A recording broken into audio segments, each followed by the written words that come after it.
Tonight, the breaking news, trouble brewing off the coast, all eyes now on the Atlantic. Now, two tropical systems that could affect the U.S. Tropical storm Umberto set to become a hurricane by tomorrow. A second system now getting stronger. Could the two systems feed off of each other? The potential paths. Also tonight, outside New York City, a reported tornado now amid heavy rain from Philadelphia to New York. Lee Goldberg tracking it all. Also tonight, the sniper attack on that ICE facility tonight. New video first obtained by ABC News. ICE agents and detainees in shackles racing for cover, and you'll see it. 3 detainees shot, 1 killed, 2 in critical condition. Tonight, what the FBI has now revealed about the gunman, the handwritten notes, and what he was doing at 3 a.m. hours before that attack. Tonight, the Delta passenger jet about to take off from Atlanta. Air traffic controllers are alerting the pilots one of your engines is on fire. At this hour, President Trump's hand-picked new U.S. attorney has presented her case to the grand jury against former FBI Director James Comey. Will he be indicted? Just days after the president urged the attorney general to go after his political enemies. Tonight, Defense Secretary Pete Hegseth summoning hundreds of generals, admirals, and senior officers from around the world for an urgent meeting in Quantico, Virginia. What's behind this and what the president said when asked today. Tonight in Texas, the plan to reopen Camp Mystic, where 27 girls and counselors were swept away and killed in the flooding. Many of the families now horrified at the idea of reopening that camp and what they're saying tonight. A potential government shutdown just days away. Democrats tonight say they want to prevent Medicaid cuts and to keep insurance premiums from going up for millions of Americans. The White House says no meeting on this, and the Trump administration is now threatening to fire thousands of government employees, saying this is the Democrats' fault. The breaking headline late today, and the future of TikTok in this country, what just played out.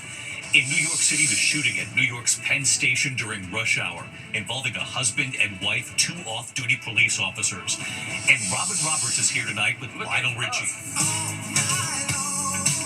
What he overcame during his childhood, and that history-making moment, the song he co-wrote, We Are the World.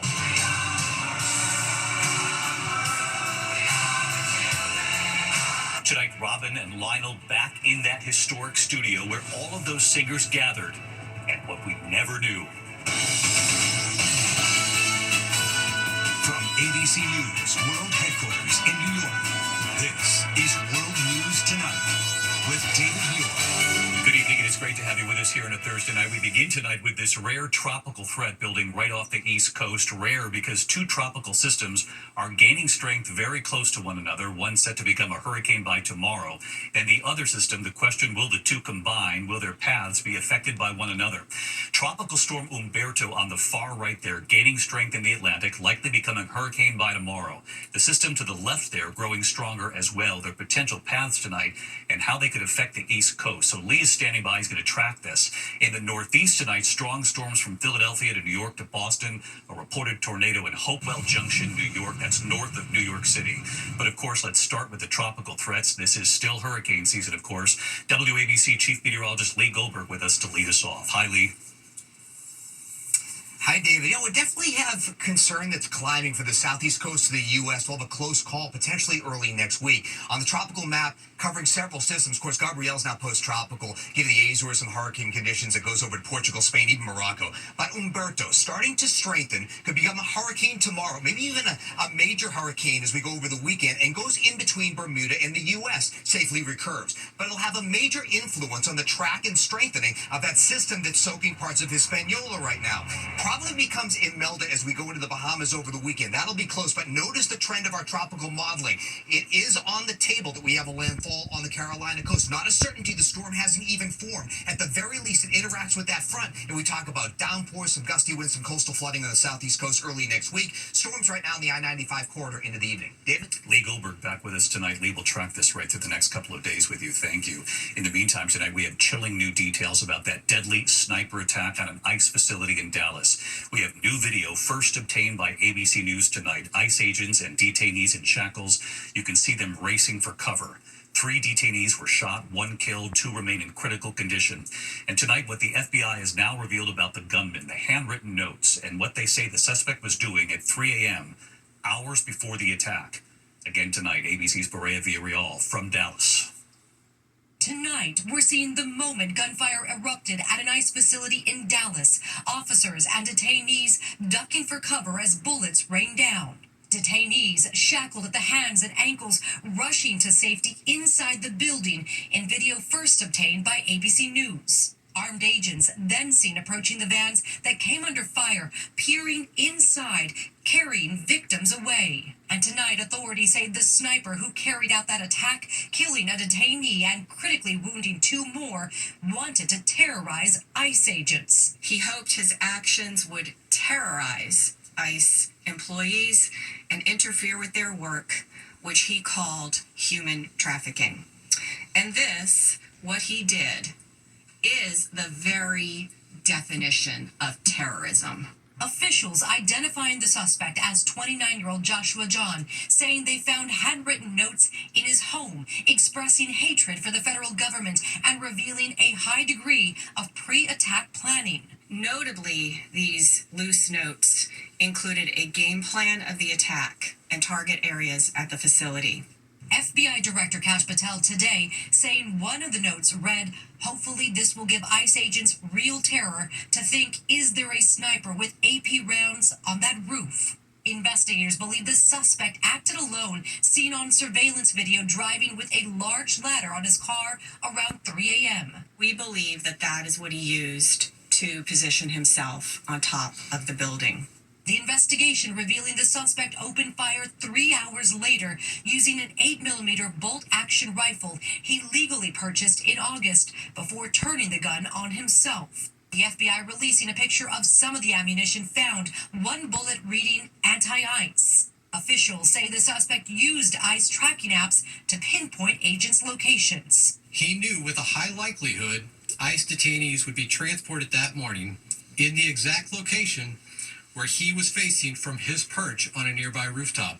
The suspect firing a barrage of bullets as detainees were being taken out of a van. The tragic irony for his evil plot here is that it was a detainee who was killed and 2 other detainees that were injured. Agents running back into the gunfire to pull the detainees to safety while the bullets were flying.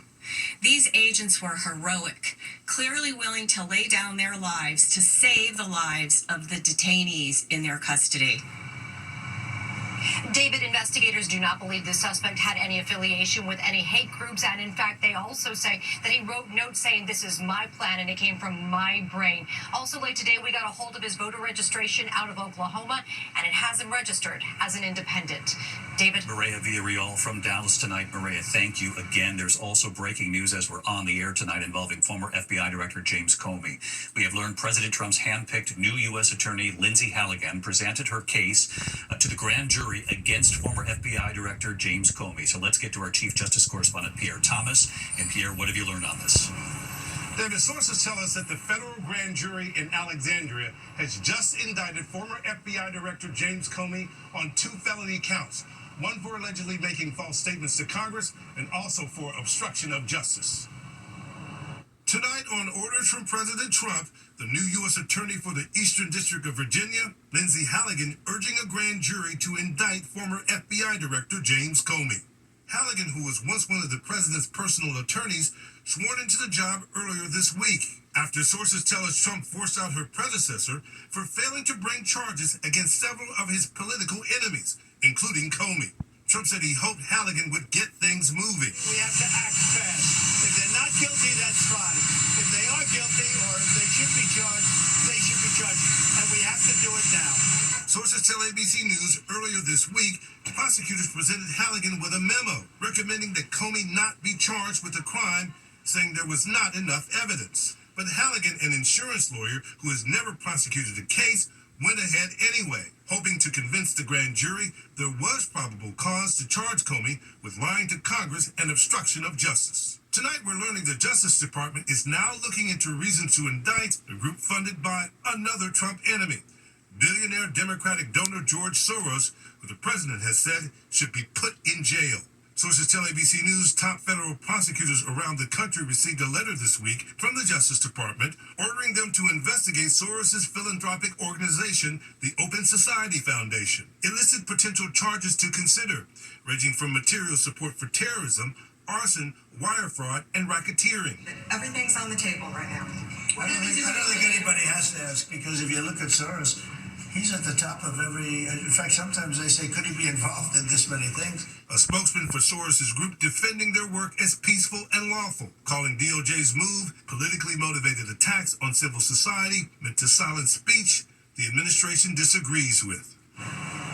Again, sources telling us the federal grand jury in Alexandria has just indicted former FBI Director James Comey on 2 felony counts, one for allegedly making false statements to Congress and also for obstruction of justice, David. Pierre Thomas with the breaking news tonight. Pierre, thank you. Now to the Delta passenger jet about to take off from Atlanta. Air traffic control alerting the pilots. One of your engines is on fire. Here's Stephanie Ramos. Tonight, pilots on this Delta jet carrying 200 passengers abandoning takeoff moments before liftoff. Flames shooting from an engine. Delta 54 Heavy, you've got your right engine on fire. You can come to a stop. The plane had been cleared for departure Wednesday afternoon at Atlanta's Hartsfield-Jackson Airport. Officials saying the fire went out and the aircraft was towed to the gate. Just hours later, in a separate incident, this United regional jet with 53 people on board overshooting the runway while landing at Roanoke-Blacksburg Airport in Virginia, stopped by the runway's emergency safety bed. Air traffic control warning the pilots of poor weather conditions as they approached the landing. Area of heavy to extreme precipitation begins about 4 miles per hour all the way down to the runway. Passengers taken to the terminal by bus. Officials saying that emergency safety system functioned as intended. These are cellular man-made blocks that are spongy and are meant to stop an aircraft that overruns the runway. David, officials say no injuries were reported in either incident. The FAA is investigating. David. Stephanie Ramos back with us tonight. Steph, thank you. Now to Defense Secretary Pete Hegseth summoning hundreds of American generals, admirals, and senior officers from around the world for an urgent meeting in Quantico, Virginia. What's behind this? Here's Martha Raddatz. Tonight, in an unprecedented move, Secretary Pete Hegseth asking all U.S. general officers and admirals in command positions and senior enlisted leaders around the world to gather at the U.S. Marine Base in Quantico, Virginia. That means hundreds of senior officers. The Pentagon saying in a statement, the Secretary of War will be addressing his senior military leaders early next week. But the Pentagon has not given a reason for the massive meeting, even those told to attend telling ABC News they are unaware of what prompted the meeting and what will be discussed. President Trump was asked about a meeting today, but may have thought the question was about foreign generals visiting. Well, I know. I love it. I mean, I think it's great. Let him be friendly. Let him be friendly with the generals and admirals from all over the world. The vice president then stepping in. It's not particularly unusual that generals who report to the Secretary of War and then to the President of the United States are coming to speak with the Secretary of War. It's actually not unusual at all, and I think it's odd that you guys have made it into such a big story. Back in May, Secretary Hegseth ordered a 20% reduction in the number of four-star generals and admirals across the active duty force. We're going to shift resources from bloated headquarters elements to our warfighters. Hegseth has already fired at least 15 senior military officers, including General C.Q. Brown, the then chairman of the Joint Chiefs of Staff, and the first woman to command the Navy, Admiral Lisa Franchetti. And David, this is understandably creating apprehension among members of the military, given the lack of information. But judging by President Trump and Vice President Vance's response today, it does not seem like an urgent national security matter. David? All right, Martha, we know you'll stay on it. Thank you. Tonight, growing controversy over a Texas summer camp planning to reopen at the same site where 27 campers and counselors were swept away in those deadly floodwaters. The parents of the last missing child, 8-year-old Seal Stewart, writing to camp leaders, quote, to promote reopening less than 3 months after the tragedy while one camper remains missing is unthinkable. Camp Mystic says they're working to implement protocols that comply with the new laws and that they continue to pray that 8-year-old girl is found. From Washington, a potential government shutdown now just days away. The Trump administration threatening to fire thousands of government employees now unless Democrats agree to a new funding bill. Democrats say they want to prevent Medicaid cuts and to keep health insurance premiums from going up for millions of Americans. The White House has refused a meeting with the Democrats. When we come back here tonight, a shooting at New York's Penn Station involving a husband and wife, both off-duty police officers. Also, news tonight on the future of TikTok here in the U.S., what we've learned. And Robin Roberts tonight with Lionel Richie. 40 years later, what we never knew about the iconic song he co-wrote, We Are the World. All those stars gathered together in that studio, and they return to that studio tonight right here. Tonight, investigators still on the scene after a chaotic moment at the height of rush hour at Penn Station here in New York. Police say a suspect tried to rob a husband and wife. They ended up being two off-duty police officers. Authorities say during the scuffle on the platform, one of the officers shot the suspect. He was rushed to the hospital, expected to survive, and now charged with attempted robbery and assault tonight. When we come back here, the breaking headline late today on the future of TikTok here in the U.S. And Robin Roberts with Lionel Richie tonight in the very studio where they recorded We Are the World, what we never knew. Other news tonight, President Trump late today signing an executive order declaring a deal to allow TikTok to remain in the U.S. The president indicating that China has approved this deal after speaking earlier today with China's President Xi. The executive order now extends the deadline for TikTok to be sold by another 120 days.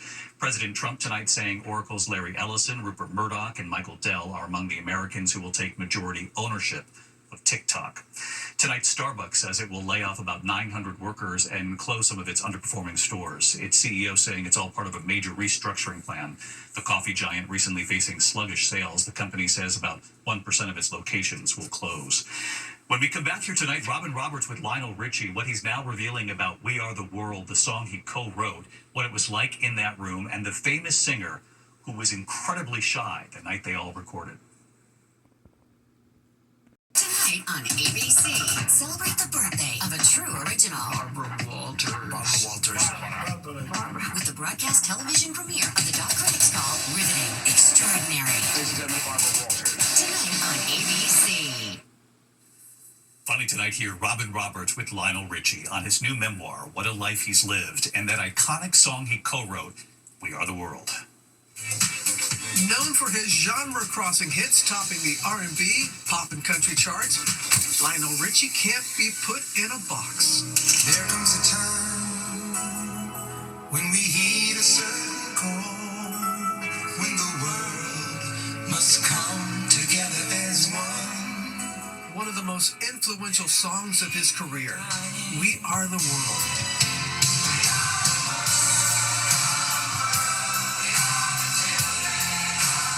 The star-studded 1985 filming seen here in the legendary music video.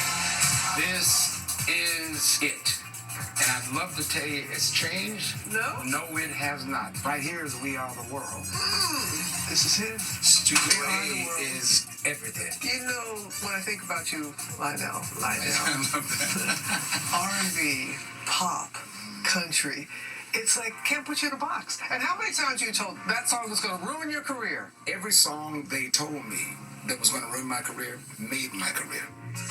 Visiting the studio where Michael Jackson and Lionel Richie co-wrote the song, produced by Quincy Jones.